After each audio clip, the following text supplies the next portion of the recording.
Hey guys, what's up? Mini Sean Wayne, and today pag-usapan nga natin ang Senate Session number 14. No? Part of this is actually meron silang necrological service para kay the late Toots Ople. So marami pong mga senador na nagsalita. Well, they share their experience with Secretary Toots Ople. Yung iba sa kanila, nagkasama pa sa Senate together with their parents. Like halimbawa si Senator Bong Revilla, na yung tatay niya, si Senator Ramon Revilla, nakasama si Cablas Ople. So ngayon, dumating na ako dun sa point na pinagsalita nila si Raffy Tulfo. Natatawa naman ako dahil dito sa sinasabi ni Idol Raffy. Hindi niya ba iwasan na ibida yung sarili niya? I mean, this is a spotlight for Secretary Toots Ople. And yet, hindi pa rin talaga niya maiwasan na hindi maging bida. Pakinggan natin muna yung part ng kanyang tawag dito. Necrological speech. Which is, may part pa dito na talaga na lang natawa na lang ako. And Isabela, no other than Senator Raffy Tulfo. I move that he be recognized. Our distinguished colleague, the chairperson of the Committee on Migrant Workers in the Senate, our distinguished colleague, Senator Raffy Tulfo is recognized. Thank you, Mr. President. First and foremost, before anything else, I would like to extend my deepest condolences to the bereaved family of Secretary Toots Ople. Mr. President, I first met Secretary Ople back on August 11, 2022. I was a new elected senator then, but it was clear that I was going to be the committee chairman of the migrant workers, and she will be appointed as the secretary of DMW. I met her outside the Senate in my office, and I was very impressed by her humility and being so friendly and soft-spoken.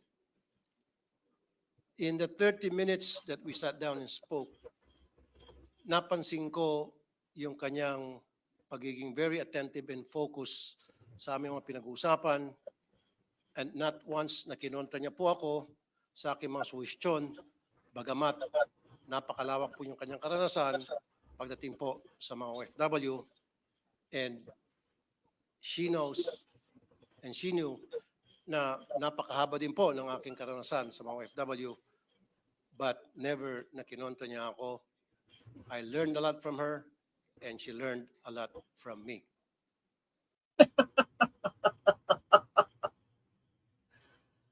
Guys, long before na i-handle ni Secretary Toots ang tungkol sa welfare ng OFW, ang nagkaroon ng initiative para doon is ang kanyang ama na si dating Senator Blas Ople. And in terms of kaalaman, pagdating sa welfare ng OFW, sobrang layo po ng kaalaman ni Secretary Toots kay Raffy Tulfo. Si Raffy Tulfo, kung babalikan natin lahat ng programa niya, it is only about mga OFW na niloko, no? OFW iniwan, mga OFW nagloko sa ibang bansa, mga OFW na umuwi ng Pilipinas dahil nagancho. Pero it is not the same as kung ano yung alam ni Secretary Toots Ople. Very professional, very technical, very administrative yung knowledge na meron si Secretary Toots Ople kumpara kay Raffy Tulfo. Ang nagagawa lang ni Raffy Tulfo when it comes to OFW, tatawagan yung pamilya, no? Marami yan. Punta kayo sa page niya kung gusto nyo. Doon na tumatakbo yung storya niya. Ang Raffy Tulfo in action, hindi po nakikipag-usap sa mga konsulado. Hindi po nakikipag-usap sa mga ministry. no? Whether ng labor sa ibang bansa, immigration sa ibang bansa. The same way na ginagawa ni Secretary Toots Ople, even before po siya naging secretary ng DMW. And even before, alam niyo po ang DMW, panahon pa po yun ni Duterte. No? Na gusto nilang magkaroon na dedicated department ang mga OFWs. Matagal ko na po naririnig ang DMW. And isa sa mga naririnig ko noon, once na ma-establish ang DMW, on the top of the list, nandiyan na yung pangalan ni Secretary Toots Ople. Thankful lang tayo dahil sa kanyang track record, she was able, no, to do what she, kung ano man yung ginagawa niya as a private citizen. Kahit wala po siya sa DMW, hindi niya po kailangan ng Tulfo or RTIA-like na programa. Kasi tumatrabaho po si Secretary Toots for the longest time na wala pong sumusunod sa kanyang media. Kaya hindi niyo po nalalaman kung ano yung kanyang mga ginagawa. Dahil ako bilang naging OFW, sinusundan ko ang mga yapak, mga ginagawa ni Secretary Toots. Kaya it's really heartbreaking. No? Dito sa part na to, talagang ini-instigate, ini-insinuate ni Idol Rafi na may angking galing din siya. I beg to disagree. I so beg to disagree. Guys, even before ko i-pull up tong video na to, okay, may nakita ko video 2 months ago, 2-3 months ago, 3,000 na OFW pa ko stranded. Hindi makaalis. Bakit? Dahil sa ginawa niya. Pumunta si Secretary Toots sa Kuwait para makiusap sa Kuwait. Siya ba pumunta? Hindi. Punta siya Dubai. Para saan? Para ano? Nandun na tayo. Ako, I'm very much into protektahan yung ating mga kababayan na OFW, lalong-lalo na yung mga domestic helpers. Pero, meron tamang paraan eh. There is a better way to address that. Hindi yung magyabang ka. Hanggang dyan sa necrological na yan, pibida mo pa rin yung sarili mo. Do not compare yourself, Rafi Tulfo. Anong matututunan sa'yo ni Secretary Toots Ople, knowing that wala ka naman talagang nagawa administratively? Taga-salubong ka lang. Yun lang ang nagagawa mo. Yung gusot na inumpisahan mo sa Kuwait, hanggang ngayon nga wala kang nagawa. Ni si PBBM nga walang nagagawa. Diba?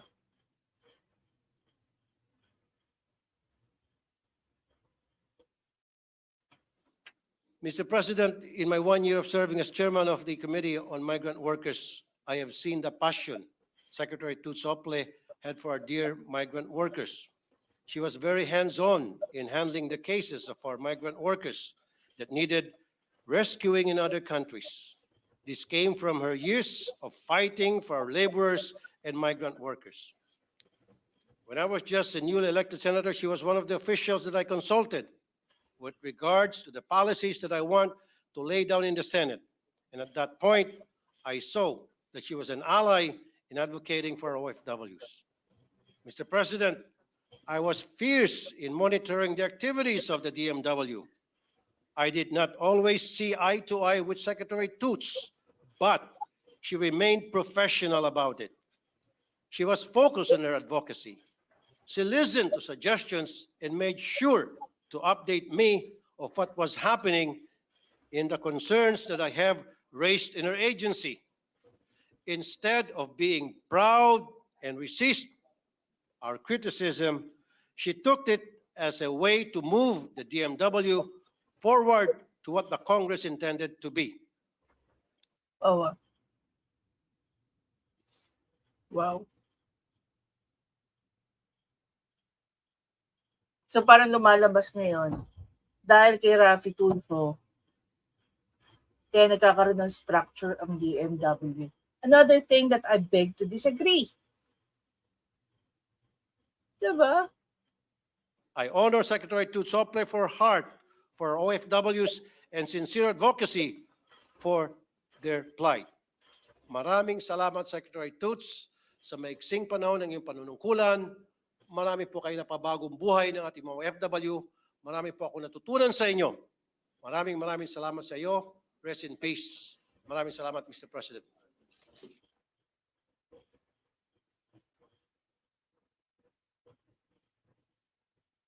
Teka guys, balikan uli natin tong Ako, bilang isang mambabatas, I can only investigate, in legislation para mabigyan solusyon isang problema, and then I can recommend. Eventually, nasa desisyon niyo pa rin dyan sa DMW kung ano na dapat na gawin para mabigyan solusyon o matigil na itong problema ng pang-abuso sa mga OFWs. I can only recommend. It's unfortunate na hindi kami magkatugma ng boss mo. exactly. You can only recommend discretion pa rin ng secretary ng DMW kung ano yung dapat gawin.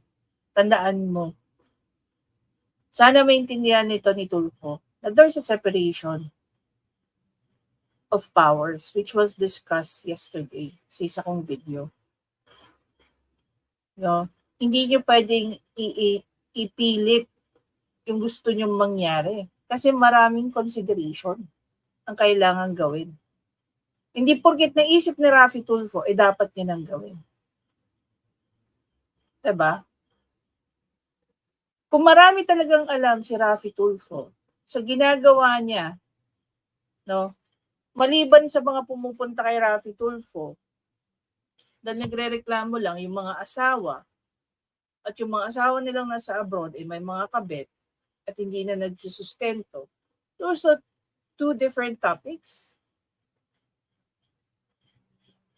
Kung tutusin, wala talagang alam si Raffy Tulfo sa kahit saan. No? Sa kahit saan. Ang lagi lang niyang binibigay is puro opinion. Which is, to be honest, wala naman talagang naitutulong ang opinion ni Raffy Tulfo. Diba? Tawak at pananakot lang ginagawa niya sa mga pulis. Natatawa nga ako. Ano ba power ni Raffy Tulfo sa mga pulis?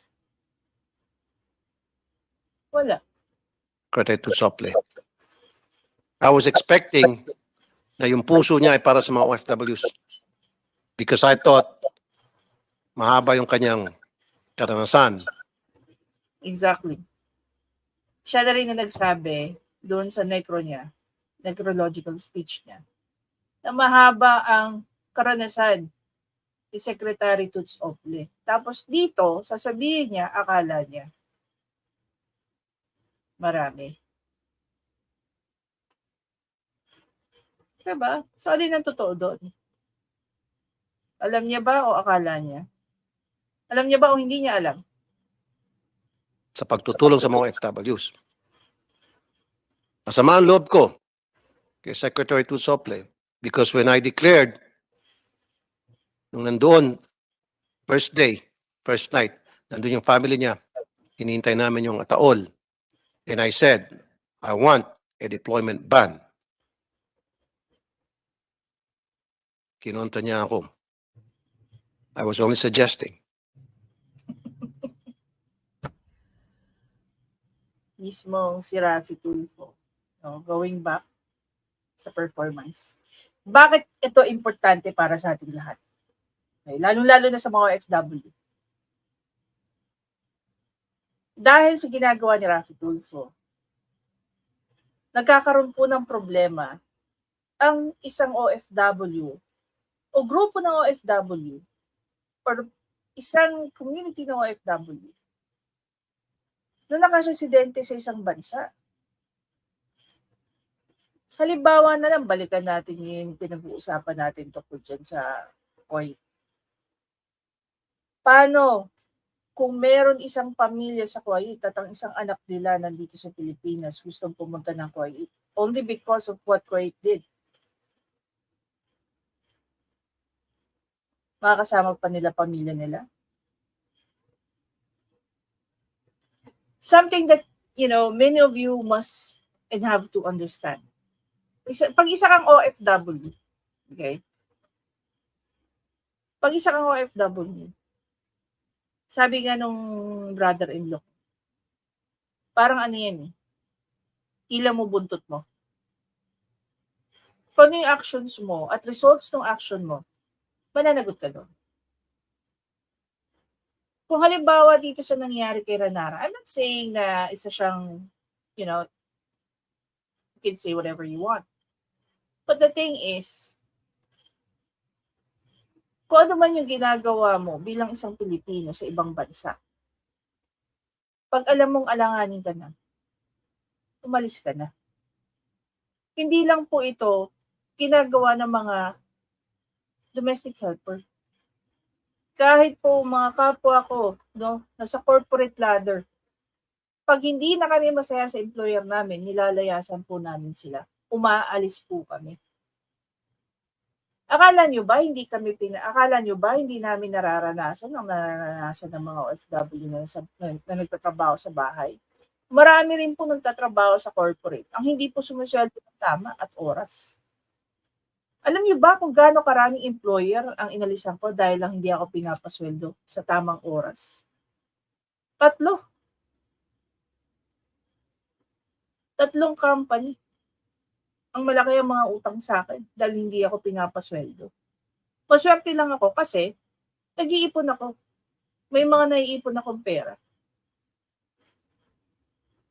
Sa 3 na yun, 2 doon nag-labor ako.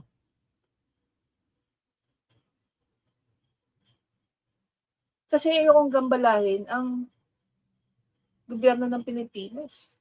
Dahil yung minsan lumapit ako sa kanila, ang advice lang nila sa akin, umuwi na lang ako. Diba? So nag-strive ako, aralin ang labor law at saka ang immigration. Ano ang laban ko sa mga kumpanyang ito? Kaya nagkita kami ng employer doon sa labor. Eh di binayaran nila ako. Kasi 2 lang naman mangyayari dyan. Bayaran nila ako o ipapasara yung company nila. Ganun kahigpit guys sa UAE. Pag marami na nagre-reklamo sa kumpanya mo, nandun ka sa brink na ipapasara ka ng company. Nakita nyo? Nakita nyo yung difference ng may alam ka sa immigration law, may alam ka sa labor law ng isang bansa para doon mo aatakihin. Kasi maliban sa mga Pilipino na nakatira doon sa country na yun, merong diplomatic relationship yung mga bansa natin. Do you really think yung mga head of state ibibigyan ng pansin yung mga labor issues natin sa baba? So yung pangingialam ni Raffy Tulfo na hindi naman dapat. Na sana kinonsult niya rin muna, hindi lang si DMW Secretary, but of course the President. Alam mo yun, ganun pa ba kayo ka-inkusente na yung ginawa ng Kuwait was not in retaliation ng mga sinabi ni Raffy Tulfo?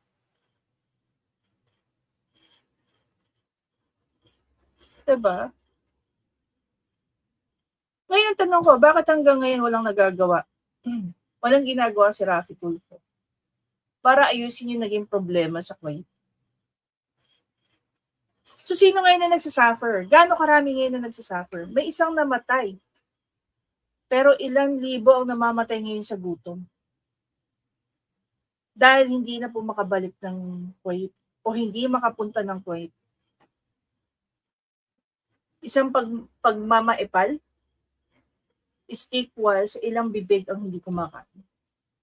Lalong-lalo na yung mga OFW na hindi naman dapat affected sa total deployment ban ng goal. Ang gusto lang naman iban ang pagpapadala ng mga domestic helper.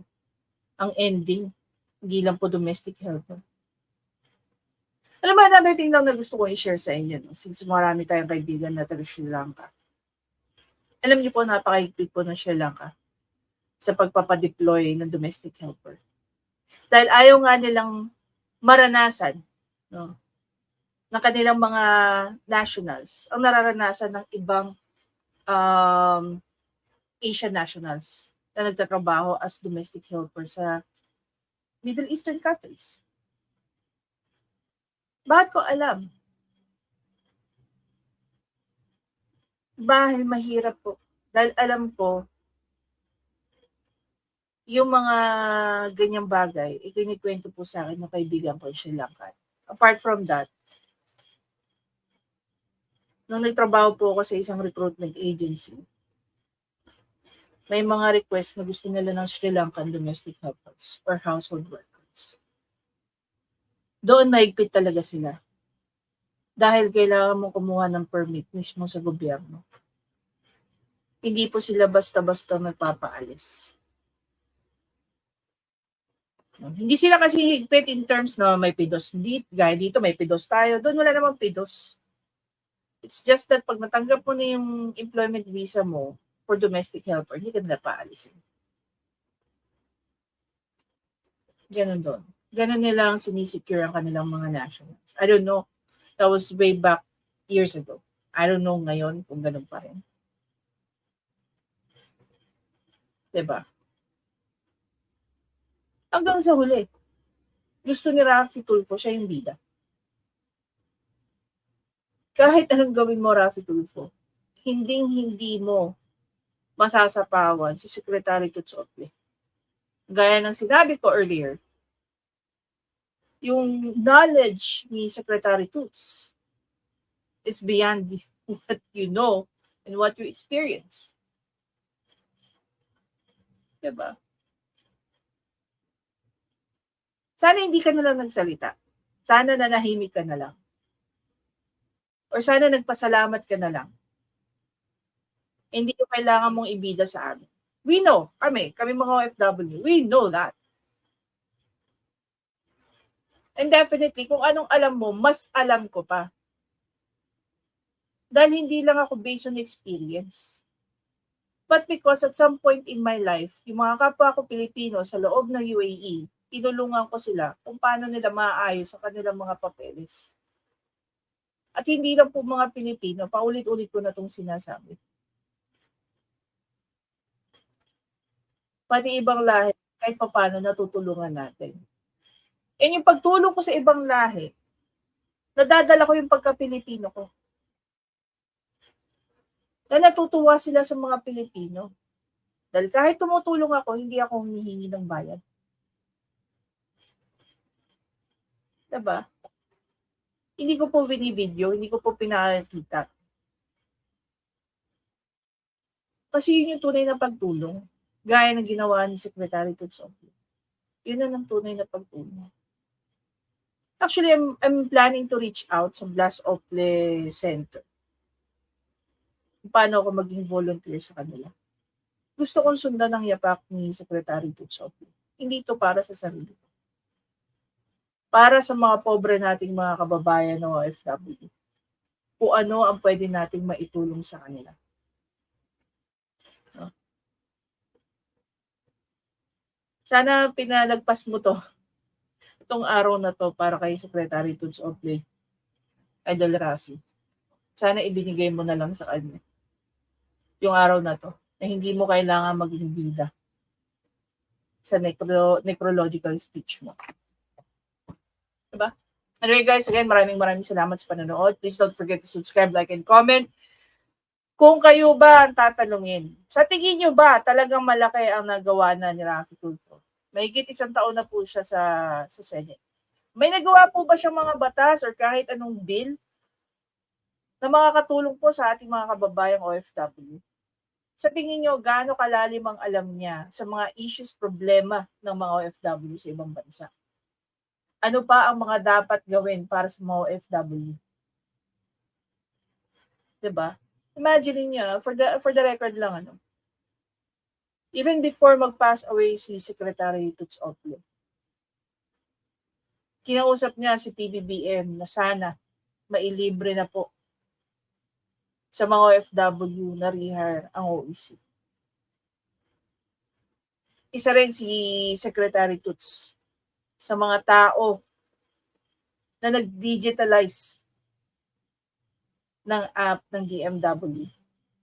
Ikaw, Raffy Tulfo, in 1 year, ano ang na-accomplish mo?